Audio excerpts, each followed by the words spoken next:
Bismillahirrahmanirrahim. Assalamualaikum warahmatullahi wabarakatuh. Sahabat-sahabat Nadeo Alvaro yang dirahmati Allah.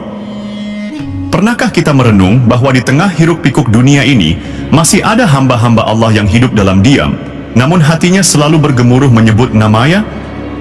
Mereka bukan raja, bukan orang terkenal, bahkan kadang kita tak tahu namanya. Namun melalui mereka, Allah turunkan keberkahan, pertolongan, bahkan karomah yang menakjubkan. Merekalah para wali Allah. Orang-orang yang hidupnya tersembunyi dalam kerendahan, namun dibukakan oleh Allah pintu-pintu kekuasaannya. Selamat datang kembali di channel Nadeo Alvaro. Di video ini kita akan menyelami lebih dalam apa itu karomah, bagaimana ciri-cirinya, dan kisah-kisah luar biasa dari para wali Allah yang membuktikan bahwa cinta sejati kepada Allah akan dibalas dengan keajaiban yang tak masuk akal manusia. Makna karomah dalam tasawuf dan syariat. Namun sebelum lanjut menonton video ini, admin ingatkan untuk dukung kami dengan cara menekan tombol like, komen, dan subscribe, serta aktifkan lonceng notifikasinya agar sahabat semuanya tidak ketinggalan informasi menarik lainnya dari channel ini. Terima kasih. Sebelum masuk ke kisah, kita perlu memahami dulu apa itu karomah. Secara bahasa, karomah berasal dari kata karam, yang berarti kemuliaan, penghormatan, atau kehormatan. Dalam istilah syariat, karomah adalah kejadian luar biasa yang Allah berikan kepada seorang hamba yang saleh, tanpa adanya usaha khusus seperti sihir atau ilmu gaib. Karomah berbeda dengan mukjizat yang hanya dimiliki para nabi. Irhas, yaitu kejadian luar biasa yang terjadi sebelum kenabian. Ma'unah, pertolongan Allah yang kadang diberikan kepada siapa saja dalam kondisi darurat. Sihir, yang berasal dari bantuan jin atau setan. Karomah bukanlah tujuan, ia adalah buah dari keikhlasan, ketaatan, dan cinta sejati seorang hamba kepada Rabb-Nya. Ciri-ciri wali Allah yang mempunyai karomah. Tak semua orang saleh akan menampakkan karomah. Banyak dari para wali justru menyembunyikannya. Namun secara umum, ada beberapa ciri orang yang sering dikaruniai karomah. Sangat kuat menjaga diri dari maksiat, bahkan yang kecil sekalipun. Selalu merendahkan diri, tidak ingin dikenal atau dipuji. Hidup sederhana, bahkan kadang sangat miskin secara materi, namun kaya dalam ruhani. Doanya mustajab, namun mereka tidak pernah membanggakannya. Selalu hadir dalam tahajud dan zikir, bahkan di waktu-waktu yang dilalaikan kebanyakan manusia. Dan yang paling utama, mereka mencintai Allah lebih dari dunia dan segala isinya. Kisah-kisah karomah yang menggetarkan jiwa.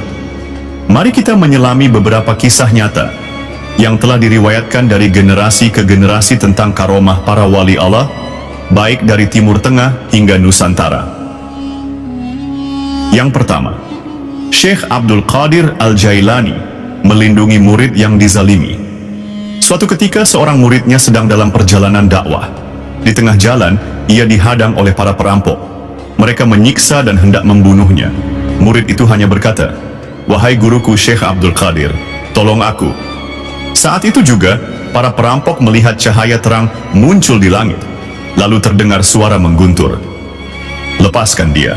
Dia adalah tamuku dan murid dari waliku." Ketakutan, mereka pun kabur. Murid itu selamat tanpa luka sedikit pun. Ketika ia kembali dan menceritakan kejadian itu, Syekh Abdul Qadir hanya tersenyum dan berkata, "Aku hanya perantara, yang menolongmu adalah Allah yang Maha Kuasa." Yang kedua, Sunan Ampel. Sunan Ampel melipat tanah. Sunan Ampel dikenal sebagai guru para wali Songgo. Salah satu karomah yang diriwayatkan dari beliau adalah kemampuan melipat tanah. Dikisahkan, saat hendak pergi ke suatu tempat yang jauh untuk berdakwah, beliau berjalan dalam waktu sangat singkat. Padahal, menurut perhitungan normal, perjalanan itu membutuhkan waktu berhari-hari. Para santri keheranan, dan Sunan Ampel hanya berkata, "Jika engkau hanya berpikir dunia, waktu akan terasa lambat. Tapi jika engkau berjalan bersama cinta kepada Allah, bumi akan tunduk." Yang ketiga, Syekh Yusuf Makassar menyembuhkan penyakit dengan sentuhan. Di tanah Makassar, nama Syekh Yusuf begitu harum. Ia dikenal bukan hanya sebagai ulama dan pejuang, tapi juga memiliki karomah menyembuhkan penyakit. Pernah suatu ketika, ada seorang anak yang mengalami kelumpuhan. Sudah berobat kemana-mana tapi tak kunjung sembuh.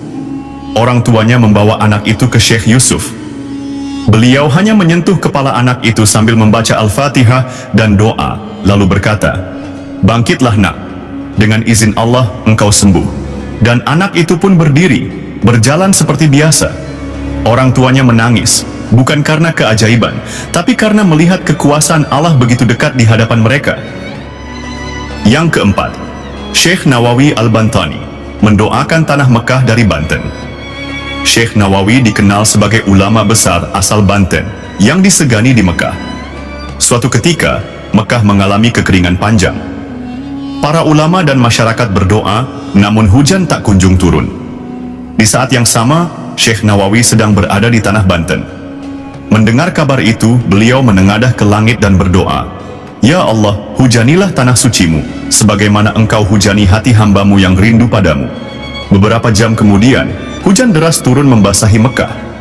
Ulama-ulama di sana terharu dan berkata, "Barangkali ada kekasih Allah yang menangis di tempat jauh sana." Dan memang, Syekh Nawawi adalah salah satunya. Karomah tidak selalu heboh, kadang sederhana tapi dalam. Tak semua karomah tampak mencolok. Ada wali yang karomahnya adalah kemampuan mengampuni orang yang menghina, kekuatan menahan amarah, atau keteguhan dalam sholat saat seluruh dunia tertidur. Itulah karomah hati. Sungguh bisa jadi orang di dekat kita adalah wali yang sedang menyembunyikan kedudukannya dari dunia. Mereka diam, tapi setiap langkahnya menebar berkah. Mereka tidak terkenal, tapi bumi mencatat doa-doanya. Mereka tak pernah viral, tapi langit mengenal nama mereka lebih dari siapapun di bumi. Sahabat semua, kita mungkin tak bisa menjadi seperti para wali besar itu, tapi kita bisa meneladani sifat-sifat mereka. Menjaga hati dari dengki, menyembunyikan amal, berdoa dengan penuh cinta, bukan hanya karena ingin dikabulkan. Mencintai Allah bukan karena ingin karomah, tapi karena Dia memang layak dicintai. Karomah terbesar bukanlah berjalan di atas air, tapi berjalan di dunia penuh dosa dan tetap bisa menjaga hati tetap suci. Karomah terbesar bukanlah bisa menghidupkan orang mati, tapi membangunkan hati yang lalai dari kematian rohani. Wallahu a'lam bissawab. Itulah tadi beberapa karomah yang dimiliki oleh para wali Allah. Semoga kita semua menjadi hamba-hamba yang dekat dengan Allah, diberikan cahaya di hati, istiqamah dalam ibadah, dan bila Allah ridho, mungkin suatu saat kita pun akan dikaruniai karomah sebagai bentuk cintanya. Amin ya rabbal alamin. Terima kasih sudah menonton video ini sampai selesai. Mudah-mudahan bisa bermanfaat dan menambah ketakwaan kita kepada Allah Subhanahu wa ta'ala. Wassalamualaikum warahmatullahi wabarakatuh.